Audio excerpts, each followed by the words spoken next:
सहस्त्रमुख, भयभीत हो? क्या तुम ये देखने आए हो कि कहीं मैं तुम्हारे मामा भास्कर्ण का वध कर तुम्हें निर्बल ना कर दूं? भय भास्करण की मृत्यु का नहीं है राम, भय तो तुम्हारी मृत्यु का है। कहीं भास्करण तुम्हें मार देता तो मुझे बहुत दुख पहुंचता, क्योंकि तुम्हारी मृत्यु का निमित्त मैं अचंभित था कि तुम भास्करण से युद्ध करने स्वयं क्यों आए। पर अब मुझे समझ आया, तुम मुझ तक पहुंचना चाहते थे। अयोध्या से दूर मेरा सामना करना चाहते थे। यदि तुम मुझसे युद्ध करना चाहते हो सहस्त्रमुख, तो आओ, उठाओ अस्त्र और युद्ध करो।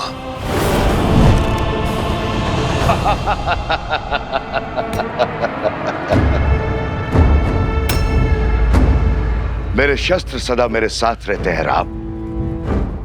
मेरा मुख मेरा धनुष है जो सहस्त्र दिशाओं में है। शब्द मेरे बाण हैं जो व्यक्ति के मन को चीर देते हैं। असत्य मेरी खड़क है जो सत्य के प्रति प्रमाण को काट देती है। संदेह मेरा चक्र है जो विवेक को व्यूह में फंसा देता है। अविश्वास मेरा भाला जो धर्म की छाती चीर दे। बोलो राम, है इतने शस्त्रों से सामना करने की क्षमता? है मुझे मार्ग से हटाने की शक्ति? है मेरा वध करने का सामर्थ्य?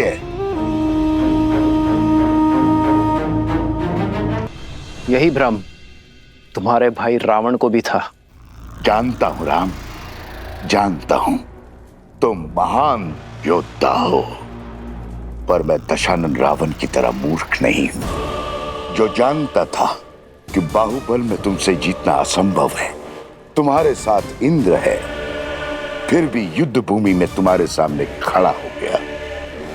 जो युद्ध बुद्धि से जीतना था, उसे बल से जीतने की हट कर बैठा। प्रचंड घने वृक्ष सरलता से कट जाते हैं राम, पर मैं सारे जगत में उगने वाली घास हूं जो दिखती तो निर्बल है पर होती अनंत है। मुझे एक जगह से उखाड़ोगे तो मैं सहस्त्रों जगहों पर उग आऊंगा। मेरा खून बहाओगे तो मैं रक्त बीज बन जाऊंगा। तुम्हारे बल से तो मैं परिचित हूं। अयोध्या वासियों का दूषित मन मेरे बल का परिचय है। रघुकुल के सत्य के प्रकाश में असत्य के अंधकार का अंत निश्चित है सहस्त्रमुख। इस राम राज्य की कल्पना सारा संसार कर रहा है, वो अयोध्या में कभी स्थापित नहीं होगा राम। प्रहार करने वाले के हाथ तो रोक दिए जा सकते हैं, किंतु बोलने वाले मुख को नहीं रोका जा सकता है। मैं सहस्त्र रावण अपने सहस्त्रों मुंह से अयोध्या में हाहाकार मचा दूंगा। तुम्हारे मंत्रियों और अधिकारियों में लोभ और लालच भर दूंगा। प्रजा के मन में अविश्वास और संघर्ष का बीज बो दूंगा। परिवार को ईर्ष्या और द्वेष दे दूंगा। राज्य में विद्रोह उत्पन्न करूंगा। धर्म की धरा पर अधर्म के पुष्प कभी नहीं खिल सकते सहस्त्रमुख। तुम्हारे विष की गगरी मेरे नगरी में कभी नहीं छलकेगी, क्योंकि मैं इसी क्षण इसी स्थान पर तुम्हें बांध दूंगा।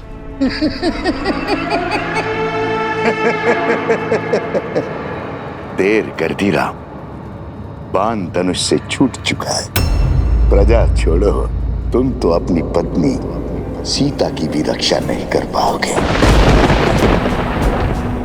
लोक अपवाद से, निंदा से, कुमंत्रणा से अपनी आने वाली पीढ़ी तक की रक्षा नहीं कर पाओगे। अपमान से जब असत्य परिवार में प्रवेश करता है तो प्रेम और सम्मान सबसे पहले खिड़की से भाग जाते। सच कहूं राम, मैं तुम्हें मारूंगा नहीं, मैं तो तुम्हें जीवित रखकर तुम्हारी मृत्यु का आनंद लूंगा, तुम्हारी मर्यादा के वध का साक्षी बनूंगा। जब पूरा विश्व एक सुर एक राग में बोलेगा कि राम की सीता दूषित है, अपवित्र है, चरित्रहीन है।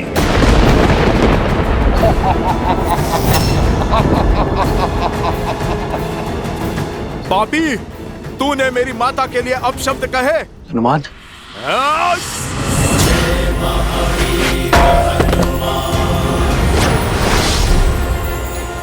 बहुत हुआ तेरा छल, अब तू देखेगा सीता माता के पुत्र का बल। तेरा इसी क्षण अंत कर दूंगा मैं, तेरे लोक अपराध का, तेरे भ्रम और तेरे असत्य का। या तो तुम महाबोले हो या महामूर्ख हो वानर। इतना भी नहीं जानते असत्य को जितनी ऊंचाई दोगे वो उतना ही बलवान होता है, उतना ही शीघ्रता से फैलता है स्वयं। राघव की पत्नी दूषित है, दूषित है, दूषित है। राघव की पत्नी दूषित है, दूषित है, दूषित है।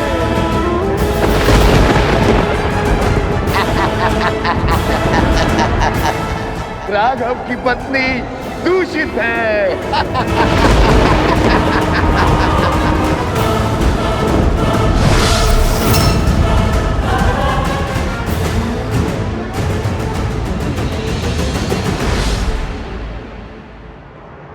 सीते,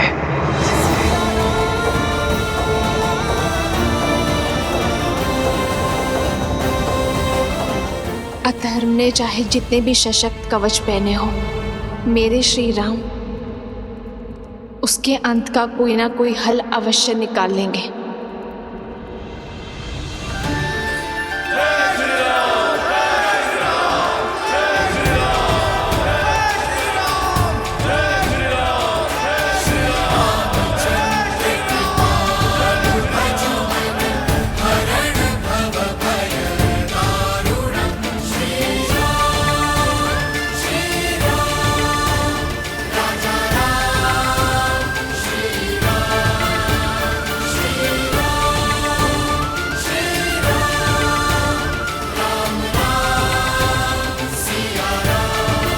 सामर्थ्य की जय जयकार होती है क्या भैया? हाँ, अन्यथा जो हुआ है उसके बाद राम सिया के जय जयकार के योग्य है क्या?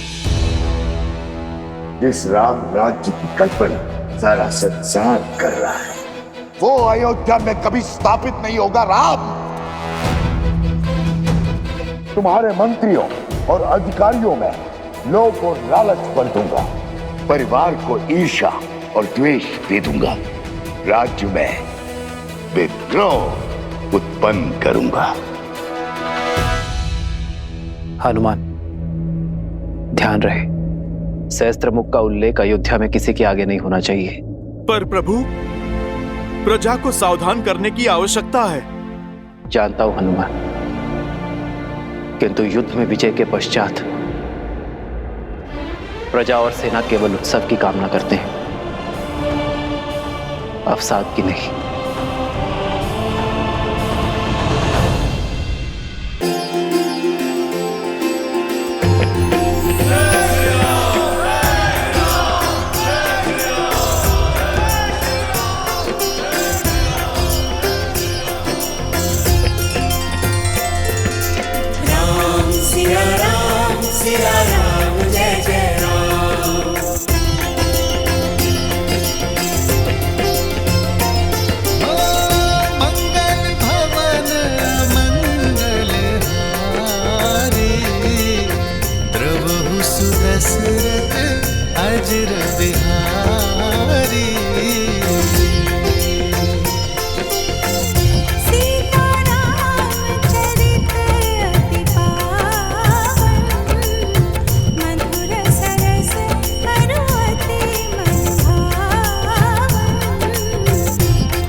वैसे तो राम ने कई युद्ध जीते हैं, लेकिन ये राजा राम की पहली विजय है।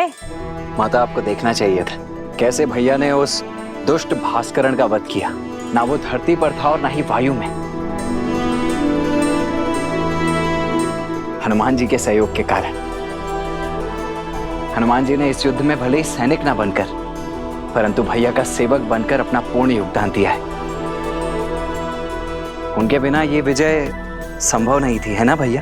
इतना विनम्र मत बनो लक्ष्मण। मेरी वीरता की गाथा बताने में अपना शौर्य छुपा बैठे।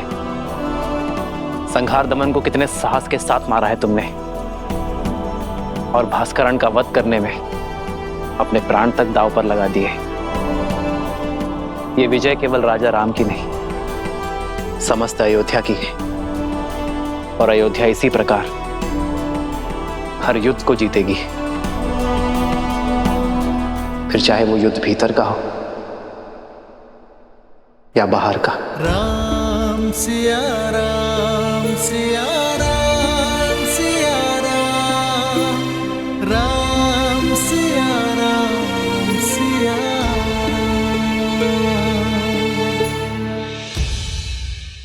उचित समय पर आए हो पुत्र। हाँ पुत्र, कल वसंत पंचमी के अवसर पर सीता के गर्भ के पुष्पवंश संस्कार का मुहूर्त निकला है। तुम्हारा होना भी वहां अनिवार्य है। अब तुम आ गए हो तो सारी पूजा विधि विधान पूर्ण हो जाएगी। अवश्य मां।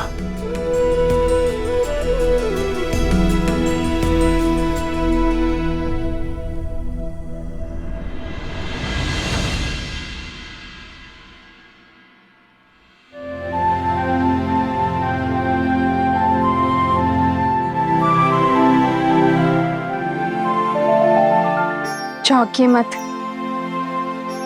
आपके ही हैं।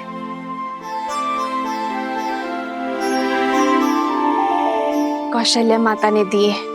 कह रही थी जिन खिलौनों से पिता खेले हैं, पुत्र भी उन्हीं से खेलेंगे। वैसे राजा बनने के पश्चात आप एक वचन भूल सा गए हैं आर्य। कैसा वचन सीते? वही जो विवाह के समय दिया था।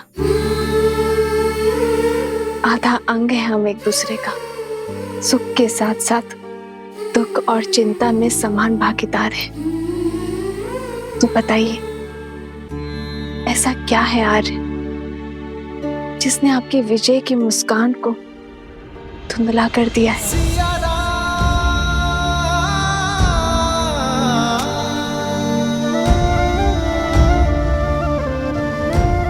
कैसे बताऊं सीते? समय और नियति बहुत बड़ी परीक्षा लेने वाले हैं। आने वाला कल बहुत बड़ी कसौटी है। तो अच्छा है ना आर्य, कसौटी तो स्वर्ण को ही परखती है। आप उस असुरी माया को लेकर चिंतित है ना आर्य? गुरु वशिष्ठ ने बताया मुझे कि किसी असुरी माया की छाया है हमारे राज्य पर, जो प्रजा की सोच और विचारों को दूषित कर रहा है। राम की सीता दूषित है, अपवित्र है, चरित्रहीन है। सोच की शक्ति समझती हूं मैं आर्य। एक बुरा विचार सभी अच्छे विचारों को दुर्बल कर सकता है। यही सत्य आपको व्याकुल कर रहा है ना? गुरुवर ने यह भी बताया कि इस सोच को शास्त्र से नहीं,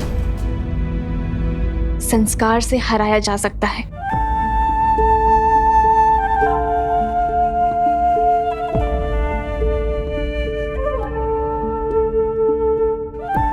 गुरुदेव ठीक कहते हैं सीते। संस्कार की शक्ति ही मन को स्थिर कर सकती है, किंतु यह इतना सरल नहीं होगा। जैसे पके हुए घड़े पर माटी नहीं चढ़ाई जा सकती, वैसे ही एक व्यक्ति के युवा हो जाने पर उसके संस्कार नहीं बदले जा सकते। संस्कार बालकों को दिए जाते हैं सीते, युवाओं को तो शिक्षित किया जाता है। और अब मैं भी वही करूंगा। अपने राज्य को, अपनी प्रजा को शिक्षित करूंगा। क्योंकि विद्या ही अब एकमात्र मार्ग है।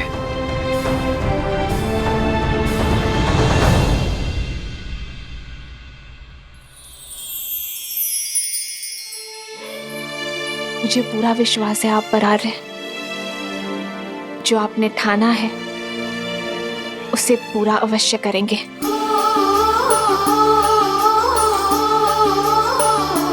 तुम्हारे साथ के बिना ये सब संभव नहीं है सीते।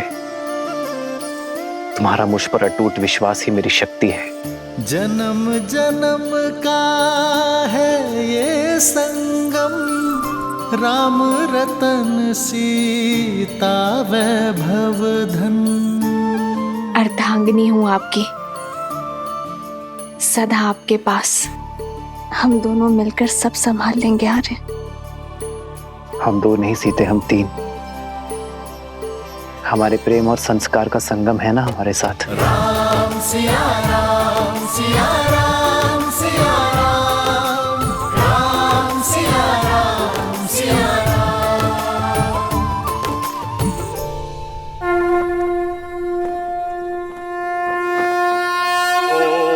मदव्याः संवृताः पृथ्वी समाश्च विश्वकर्मणाः संवृताग्रहे।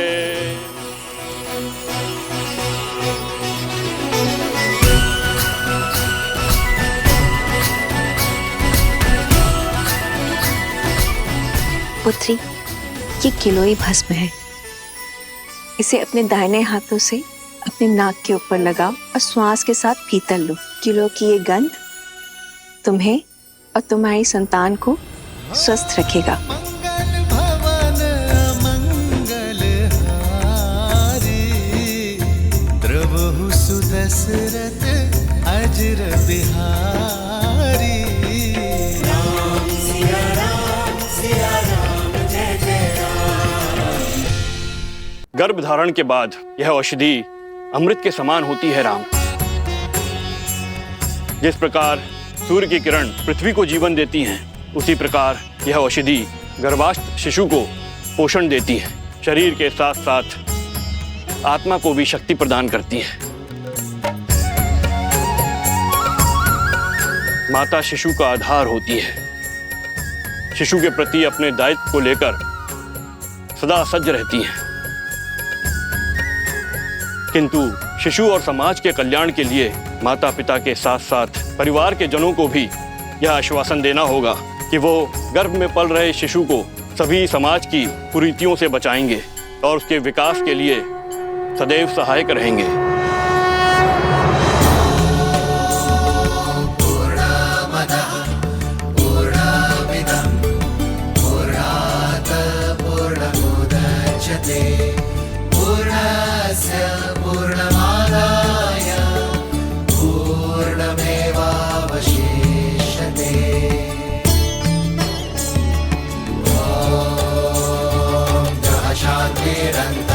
शांति पृथ्वी शांतिरापः शांतिरोषधयः शांतिरेव शांतिः साम शांतिरेधि।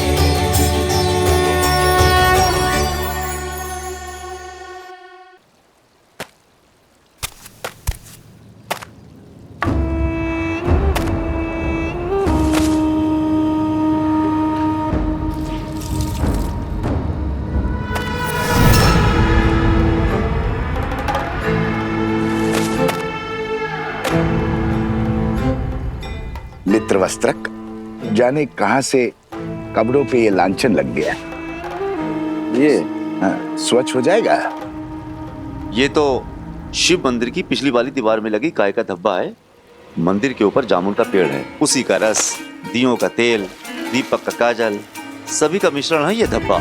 छूटना थोड़ा कठिन है, पर चिंता ना करो, ये धब्बा छूट जाएगा। अद्भुत, झट से पहचान लिया। गहरा अनुभव लगता है। काली को पहचान कर उसे साफ करना, ये तो वस्त्रक का कर्म है। सारी नगरी के मलिन वस्त्र यहीं आते हैं। बड़े से बड़े धनवानों के वस्त्रों के दागों को देखकर पहचान जाता हूँ कि कौन कहां से लांछन लेकर आया है। इतना गहरा अनुभव उचित है, उचित है। फिर तो ये भी जान जाते होंगे कि लांछन व्यक्ति पे लगा है या वस्त्र पे। अब हमारी सीमा तो वस्त्रों तक ही सीमित है। हम वस्त्रों के लांछन को ही पहचानते हैं और बस, और उन्हीं को ही धोते हैं। उचित कहा मित्र। वस्त्र पे लगा लांछन तो धुल सकता है, किंतु व्यक्ति पे लगा लांछन कभी नहीं धुलता, और विशेषतर व्यक्ति यदि नारी।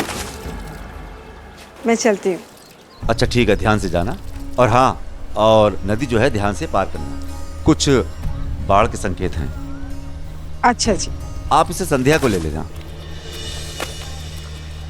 वाह मित्र, सीधे जाने को कह दिया। अंधकार होने से पहले लौटने का निर्देश भी नहीं दिया। इसमें कहने वाली क्या बात है, सदा आ ही जाती है। धन्य हो रे राजा राम और उसकी प्रजा। समाज के लांछन जानते हो और समझते भी हो, फिर क्यों देखकर अनदेखा करते हो? भूल गए, नारी पे लगा लांछन कभी नहीं धुलता। तुम्हारा मन पवित्र है, पर समाज का क्या? जंगल में मोहर नाचेगा तो कहां देखने जाओगे? अब